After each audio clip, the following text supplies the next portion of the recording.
नमस्कार, आप देख रहे हैं न्यूज़ 1 इंडिया और मैं हूं आपके साथ अर्चना गुप्ता। बारिश, बाढ़ और बर्बादी, यूपी की कई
देखिए तो बाढ़ की समस्या का सामना लोगों को नहीं करना पड़ता है। गोमती नदी है, गोमती नदी सालों से उफान पर नहीं आई है। समानता जो किनारे के गांव के उनमें थोड़ा बहुत दिक्कतें होती है, वो पहले से ही लोग तैयार रहते हैं।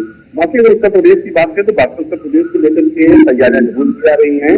समूचे उत्तर प्रदेश को लेकर के मुख्यमंत्री योगी आदित्यनाथ ने निर्देश दिया है, सूचना दी है कि जहां पर भी समस्या है, जलभराव की समस्या है, वहां पर सरकार प्रभाव से जिले के जो तमाम जिम्मेदार अधिकारी हैं, चाहे डीएम हो चाहे एसएसपी हो, वो पहुंच कर लोग अश्विनी, बाढ़ के पहले तो बहुत बैठकें हुई, लेकिन जब आप क्योंकि बाढ़ जैसी स्थिति से उत्तर प्रदेश के कई जिले जो है वो जूझ रहे हैं, तो क्या इस दौरान भी कोई बैठक हो रही है या फिर कुछ बैठक होने वाली है कि जिससे ये पता चल सके कि क्या तैयारी की गई थी और कहां पर तैयारी ध्वस्त हो गई है? बिल्कुल, बाढ़ की बात करें, बाढ़ को लेकर के 2 दिन पहले ही मुख्यमंत्री योगी आदित्यनाथ ने एक महत्वपूर्ण बैठक की, जिसमें दिशा निर्देश दिए गए। तो आज फिर एक बार मुख्यमंत्री योगी आदित्यनाथ ने जिला के जिलाधिकारियों को दिशा निर्देश दिए हुए कि जहां पर बाढ़ की स्थिति हो वहां पर हर संभव मदद की जाए, लोगों को सुरक्षित स्थान पर पहुंचाया जाए, उनके जानवर जो हो उनको भी सुरक्षित स्थान पर लाया जाए, साथ ही साथ मेडिकल कैंप लगवाया जाए, खाने की व्यवस्था कराया जाए, जानवरों के लिए दूसरे की व्यवस्था कराई जाए। निश्चित तौर पर इसको लेकर के लोग जो अधिकारी है वो एक्टिव हो चुके हैं। अभी जो है सावस्ती और अगर बात करें और कृष्णनगर जगहों पर लोगों को निकाला गया, सुरक्षित स्थान पहुंचाया गया। 80 से ज्यादा लोग इन जगहों पर जो है बाढ़ के पेट में आ चुके थे, कैसे पानी आने से उनको परेशानी हो रही थी, बंद ये जिसके बाद कहीं ना कहीं जिला प्रशासन एक्टिव हुआ, वहाँ के जनप्रतिनिधियों को साफ तौर पर कहा कि क्या अधिकारी तो काम कर रहे हैं, साथ ही साथ आप निगरानी करें, निगरानी की आपको जहाँ लगता है कि इसके जो बदतर हो रही है उसका जिलाधिकारी को जिलाधिकारी नहीं सुन रहे, दूसरा तत्काल से लखनऊ जो पहुंचाओ। कहीं ना कहीं मुख्यमंत्री का जो निर्देश है वो काम करना शुरू कर चुके हैं। जमीनी स्तर पर अगर बात करें तो अभी आला अधिकारी अच्छी हो चुके हैं, हालांकि बिजनौर में लोगों को पीछ से निकलना था, तो निश्चित तौर पर कहीं ना कहीं तमाम जगह ऐसे हैं जहाँ पर लापरवाहियां भी सामने आ रही और लापरवाहियों को लेकर के मुख्यमंत्री ने सामने निर्देश दिया है कि जहां पर से लापरवाही सामने आएगी वहां पर सख्त कार्रवाई की होगी। साथ ही साथ मुख्यमंत्री साहब ने कहा है जहां पर जनहानि हो रही है तुरंत आकलन किया जाए, जनहानि की सूचना दी जाए, साथ ही साथ उनको जो सहायता राशि होती है, आर्थिक सहायता 4 लाख तक पहुंचाई जाए। फसलों का जहां नुकसान हो रहा है उसका आकलन करके तत्काल प्रभाव से शासन को रिपोर्ट भेजी जाए और रिपोर्ट के अनुसार उनको तत्काल प्रभाव से जिनका नुकसान हुआ है उनको सहायता दी जाए। निश्चित तौर पर कहीं ना कहीं कुल जाके कह सकते हैं कि मुख्यमंत्री योगी आदित्यनाथ आज पल-पल की अपडेट खुद ले रहे हैं। बिल्कुल, मुख्यमंत्री योगी आदित्यनाथ पल-पल की अपडेट भी ले रहे हैं, जैसा कि आप जानकारी साझा कर रहे हैं। और मुख्यमंत्री योगी आदित्यनाथ सब पहले ही एक्टिव नजर आए थे बाढ़ के हालात को लेकर, उन्होंने साफ तौर पर कई बैठकें भी की हैं इसको लेकर। आप हमारे साथ बने रहिए अश्विनी, हमारे साथ सीतापुर से हिमांशु भी लगातार बने हुए हैं। हिमांशु, सीतापुर की बात कर ले तो यहाँ पर किस तरह के हालात जो है वो आप देख रहे हैं, क्या स्थिति है, क्या व्यवस्था है, जानकारी दीजिए। देखिए, बाढ़ के हालातों की बात करें तो सीतापुर के तमाम इलाके जो बाढ़ की चपेट में आते हैं, यहाँ पे जो बरसात इस वक्त हो रही है, जोरदार बारिश हो रही है, उसके अलावा जो नदियों में डैम से पानी छोड़ा गया है, इससे पहाड़ों से जो पानी नदियों में उठा रहा है, वो तमाम वजह जो पानी का स्तर लगातार बढ़ता जा रहा है। अगर क्षेत्रों की बात करें तो यहाँ पे जो कम्बोज का इलाका है या बहराइच के बॉर्डर का इलाका है, रेवता कोटा का इलाका है या फिर फरीदाबाद के बॉर्डर रामपुर मथुरा का इलाका है, तो कई तादाद में बड़ा एरिया बाढ़ से हर बार प्रभावित होता है। अभी जिलाधिकारी ने कुछ इलाकों में कैंप किए गए, जो नवादा जिलाधिकारी शामिल गए, बताया जा रहा है कि एक जगह बैठ के उन्होंने तमाम अधिकारियों से सारी जानकारी दी, तमाम जगहों के बारे में पूछा। हर साल पूरे इलाके जैसे गाय मरोड़ इलाका है, जो सैनापुर इलाका है, गौरवपुर है, इसके अलावा तमाम रामपुर मथुरा के जो गाँव है जहाँ पे हर बार बसुलता को संभव का इलाका, जहाँ पानी की बड़ी तादाद हर बार देखने को मिलती है, लोग पलायन को मजबूर होते हैं, लोगों को महीनों तक सूखे इलाकों में रहना पड़ता है, घरों के अंदर पानी पहुंच जाता है। बताया जा रहा अभी भी बहुत से इलाके जिनमें पानी आ गया है, इन इलाकों के अधिकारियों से जिलाधिकारी कैंप के जरिए तमाम स्थितियों के बाढ़ स्थितियों के अवगत अपने आप को जानकारी का पेश किया और पूछा है कि शासन के अभी तक योजनाएं आई जो कुछ भी बढ़िया था, इसमें तमाम राहत सामग्री की बाढ़ चौकी स्वास्थ्य चौकी व्यवस्था की वहाँ पे हालांकि कुछ लोगों से जब मीडिया ने बात की तो जिलाधिकारी की कैंपिंग से वो नाराज, उन्होंने कहा कि अगर मौके पर आके इसलिए निरीक्षण करते तो शायद मुआवजा लेते तो हालात कुछ और दिखाई देते, उसके बाद के जो आदेश निर्देश होते वो कुछ और होते।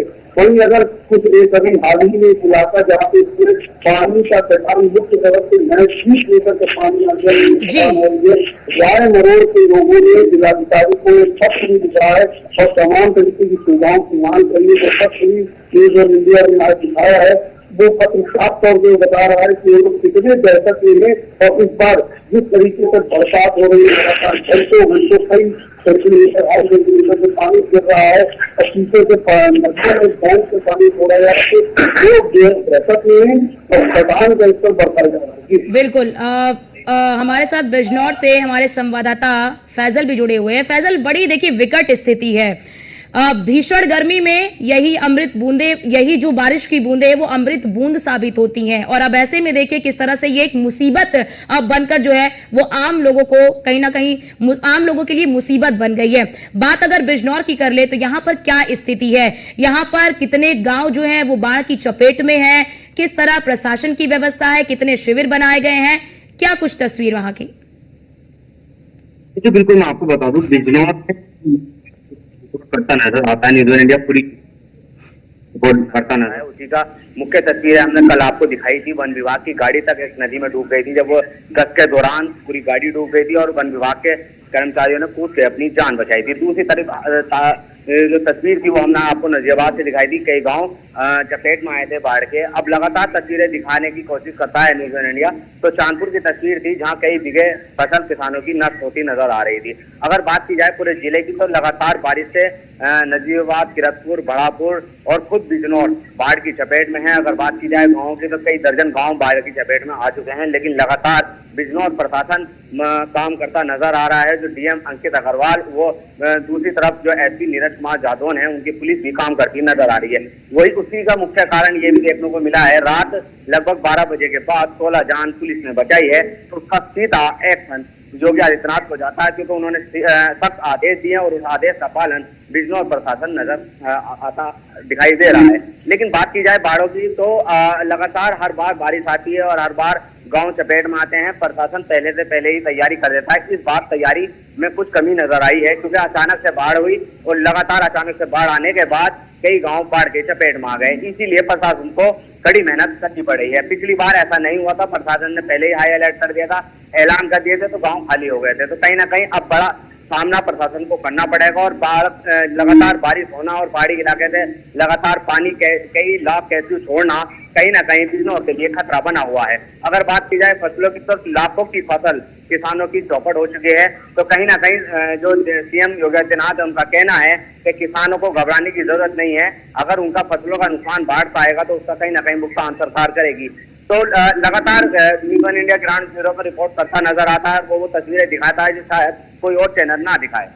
बिल्कुल फैजल, जरा ये भी जानकारी साझा करिए। आप जैसा बता रहे हैं कि कई गांव जो है बाढ़ की चपेट में है, लगभग कितने लोग इससे प्रभावित हुए हैं और शिविर कितने बनाए गए हैं और क्या लोगों को वहां से विस्थापित करके शिविर में रखा जा रहा है और वहां पर क्या फिलहाल अभी भी बारिश हो रही है?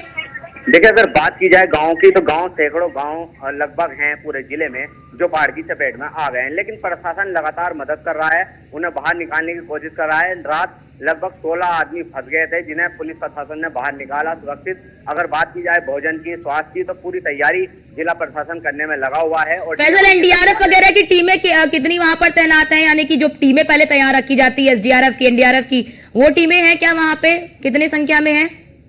एनडीआरएफ और जेआरएफ की तो लगातार सभी टीमें लगी हुई हैं। अगर कहीं कोई सूचना आती है तो तुरंत तत्काल प्रभाव वो मौके पे पहुंचते हैं और जो भी अगर बाढ़ में डूबने की सूचना हो या फंसने की सूचना हो, तत्काल प्रभाव उन्हें बाहर निकाला जाता है सुरक्षित। और स्वास्थ्य या भोजन की व्यवस्था तुरंत करी जाती है, क्योंकि डीएम अंकित अग्रवाल के आदेश हैं कि थोड़ी सी भी लापरवाही बख्शी नहीं जाएगी। ठीक, अश्विनी, एक बड़ी विकट स्थिति है। देखिए कि भीषण गर्मी में एक एक बूंद के लिए लोग तरसते हैं और फिर उसके बाद जब बारिश होती है तो वो बारिश का पानी इसी प्रकार से बाढ़ के रूप में या फिर अन्य रूप में वो उसी तरह से बर्बाद हो जाता है, यानी कि संचित करने की व्यवस्था नहीं होती है। हर बार की यही तस्वीर, आखिरकार कब ये तस्वीर बदलेगी? और कहीं ना कहीं सबसे ज्यादा जो दिक्कत होता है वो आम जन को ही होता है। इसमें अधिकारी, प्रशासन, किसी का कुछ नहीं बिगड़ता, केवल और केवल आम जनता जो है वही जो है मुसीबत झेलती है। भारी बरसात, उसका असर जमीनी इलाकों में दिखना शुरू हो गया। गंगा का जलस्तर लगातार बढ़ रहा, तमाम अन्य नदियों का आज जलस्तर वो भी बढ़ रहा और आसपास के जो जिले हैं, आसपास के गाँव है, उससे प्रभावित हो रहे। निश्चित तौर पर उसको लेकर कहीं ना कहीं प्रशासन जो है अपनी तैयारियों के तमाम दावे करता है, लेकिन जमीन पर जब जाकर देखिए कहीं ना कहीं लोगों को समस्याएं हो रही। मुख्यमंत्री खुद इन चीजों का जो है ध्यान रखते हैं, समय समय निर्देश देते हैं, लेकिन कहीं ना कहीं लापरवाही रह जाती है, जिसका खामियाजा आम जनता को भुगतना पड़ा। अगर जो उसके बाद जल संचयन को लेकर के गाँवों में तालाबों की संख्या बढ़ाने का निर्देश लगातार दिया जाता है। ग्राम प्रधानों को निर्देश दिया जाता है कि ज्यादा से ज्यादा तालाब बनाएं, जिससे जो है पानी है बरसात को संचय किया जाए।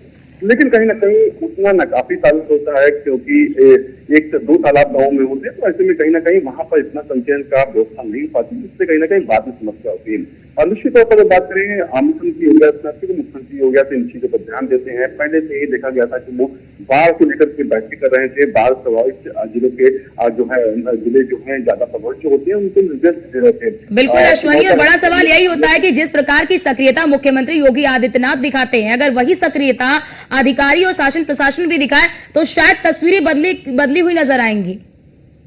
बिल्कुल, अगर मुख्यमंत्री के कंधे से कंधा मिलाकर अधिकारी चलने लगेंगे तो निश्चित तौर पर कहीं ना कहीं तस्वीर जरूर बदलेगी।